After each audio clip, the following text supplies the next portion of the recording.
Oletko sä koskaan miettinyt, että jos me tutkimuksesta tiedetään, että lukemisesta on monenlaisia hyötyjä, esimerkiksi lukeminen lisää sanavarastoa, lukeminen lisää empatiaa, niin minkä takia kaikki ei sitten vaan tartu kirjaan ja lue? Me tiedetään, että asiasta on tosi paljon huolipuhetta, koska ihmiset tutkitusti lukee vähemmän, mutta mä haluaisin selvittää tätä vielä tarkemmin tässä mun Gaudeamuksen vuoden 2024 kirjassa Miksi lakkasimme lukemasta. Ja tästä selviää suurten tilastoaineistojen valossa, että erityisesti miehet, vähän koulutetut ja nuoret koko ajan lukevat vähemmän.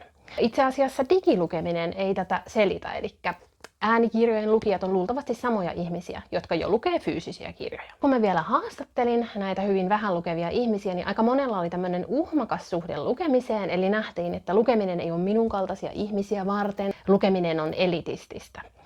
Niin mä tulkitsin tätä siinä valossa, että kyse on itse asiassa eriarvoisuuden kokemuksesta. Eli ihmiset, jotka lukee vähemmän, myös ajattelee, että se ei ole heitä varten, koska he kokee jollain tavalla tipahtaneensa yhteiskunnan portailta. Jos me haluttaisiin saada kaikki suomalaiset lukemaan, niin ensinnäkin meidän pitäisi ehkä ajatella, että kyse on siitä, että meidän pitäisi poliittisesti kitkeä eriarvoisuutta. Toiseksi, jos me haluttaisiin, että lukeminen on iloa kaikille, meidän kannattaisi puhua siitä kannustavasti ja siinä valossa, että se on nimenomaan kaikille. Mehän voitaisiin vaikka suositella jollekulle jotain kirjaa, joka löytyy vaikka omasta kirjahyllistä.